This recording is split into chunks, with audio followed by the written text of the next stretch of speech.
Hello, Brian Cox. I'm sorry about the lighting in here. I don't have any professional lighting to do my podcast. I'm not rich like you people at the university with all the equipment that you have. I just have to do with a couple of PCs. I have a better machine upstairs that has photo booth on it. It's an Apple Mac. The lighting's better there, but the photo booth trains after a few minutes. So I'm going to be shouting here on this machine because it doesn't really pick up the sound as well as the photo booth. So I'm going to be shouting at you round. Right, it's 7 o'clock in the morning. I'm up. I've been up all night. Yesterday I had my AGM for Red Octopus Business Services Limited, and I've been writing letters to the Prince's Trust, Prince William, after a grant to do some business, some IT for a new college and a hospice, a grant from the Prince's Trust. And I've also been writing to the Prime Minister, number 10 Downing Street, to see if I can pursue grants for DWP training. So I'm a busy man, and I am president of the IFOC, the intranet company, or the Infinity Foundation Onboard Cooperatives. A number of things IFOC stands for. But I'm creating colleges to teach physics of all things. And so as I said, I've been up all night writing letters, and I have run out of letter-headed stationery for my business. So I've decided to do you a podcast, because my mind's buzzing. Now I would like you, Brian, to take over as president of the IFOC. It's a company that's interested in global warming, and I have a website for Greta Thunberg and a website for Dr. Bernice King, and I would like you to invite Greta and Dr. Bernice King to get involved as vice presidents to do collaborative communications about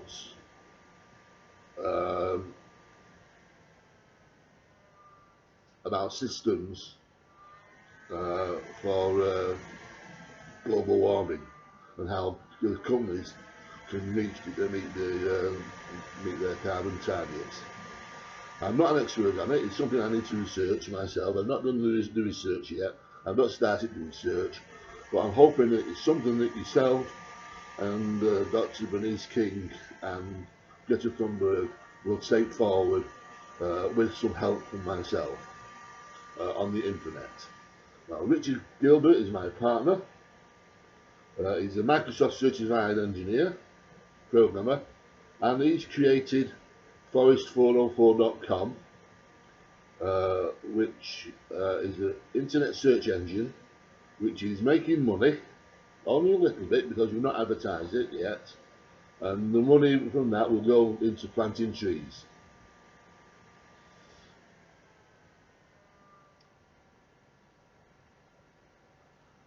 Right, it's just framing a little bit this, and I'm just stalled it there for a moment. I thought it was going to stop. Right, so I was invited by Richard in 2021 to do the assurance testing for the intranet, which I did do, but I persuaded him to create the intranet, which is Proto Pages, because Proto Page is not picked up by Google if you do search. It has no SEO in it. So we're creating a database, SQL Server database of Proto Page users with the genre, description, SEO, and we want to extend that to have country, county, postcode, and Tasker SEO.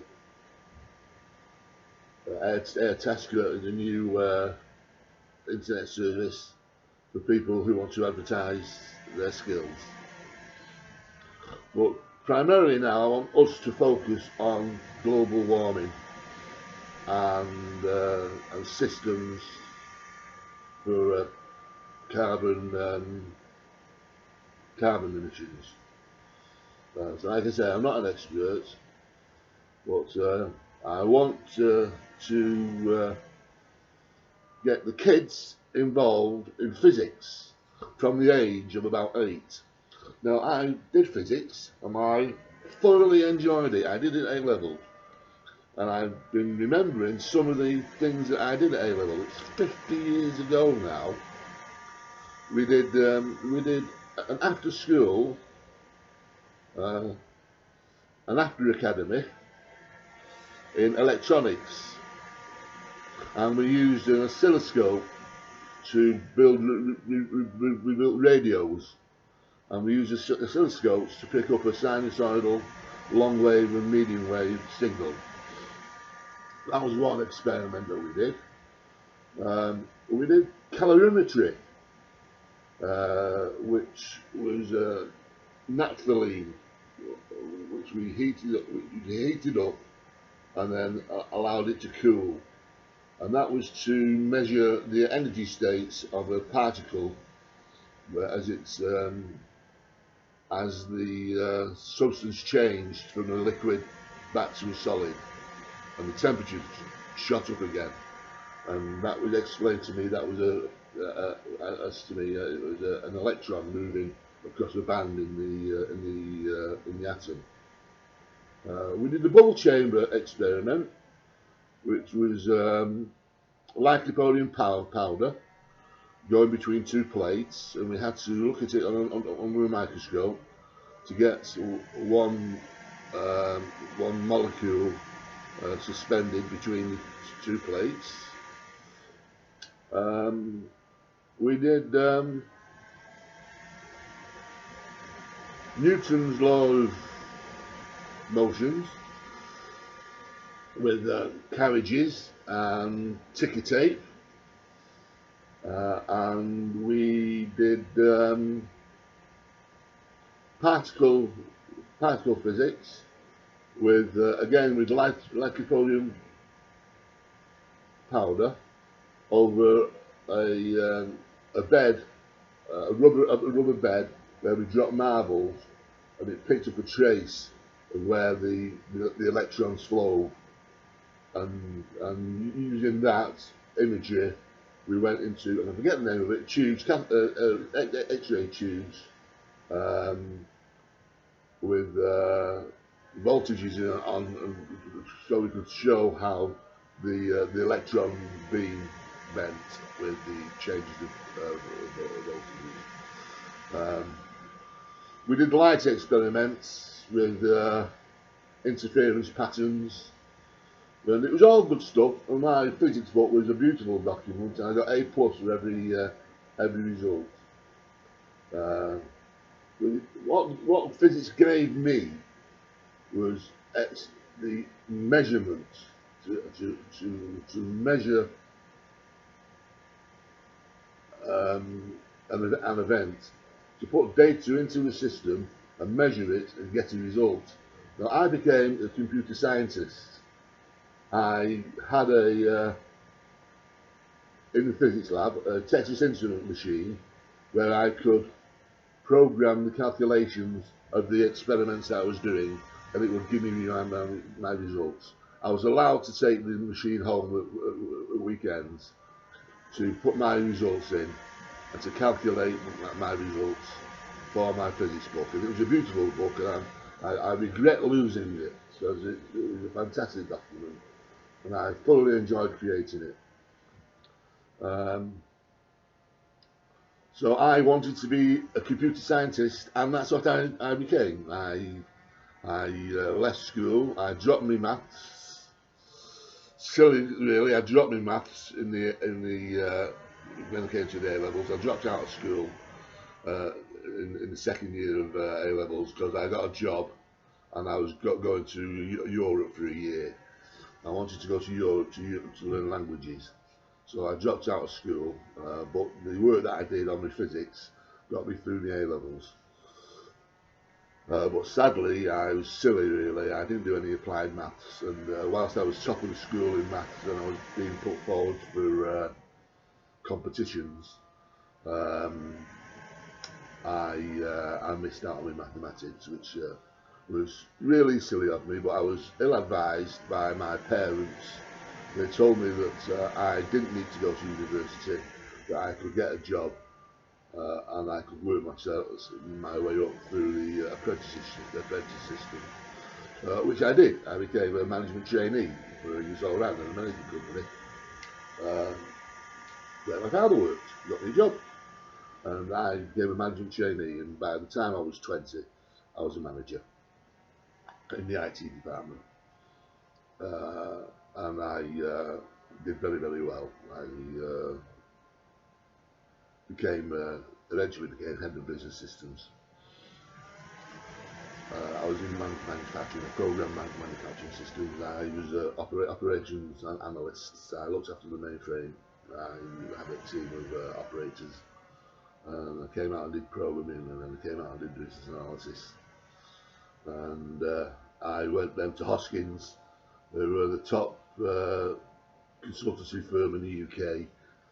And I moved forward with Hoskins, had a great career with Hoskins, bringing on graduates, and had a fantastic time with Hoskins. But I started up my own company in 1993 to do the Royal Mail Parcel Force payroll. I'm a payroll and HR consultant, and I'm now going to write in the new year, Nimrod 2024, a rewrite of SAP, payroll and HR SAP.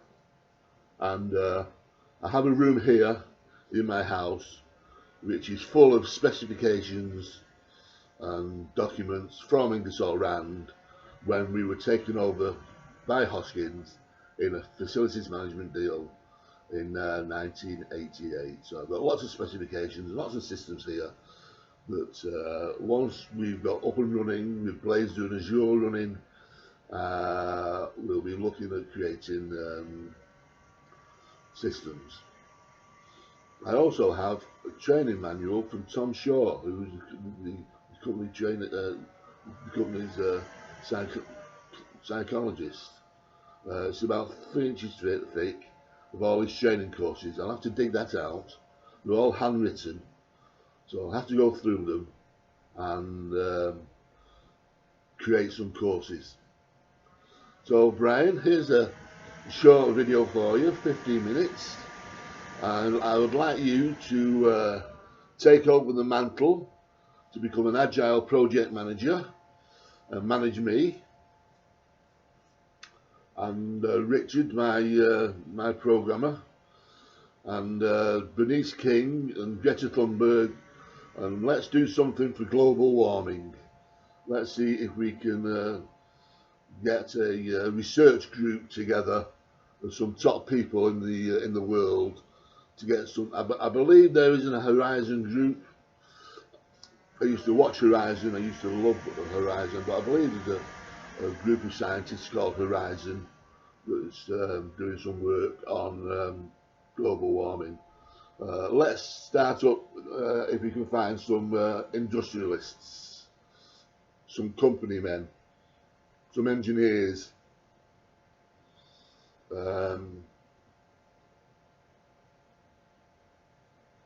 some little people with bright ideas. Let's see if we can find people with bright ideas. Let's see if we can find kids with bright ideas, with imagination. And that's what I want to do. I want to find kids with imagination that can come up with solutions for global warming and who will want to plant trees and use forest404.com instead of Google. And let's get some trees planted. So that's 15 minutes.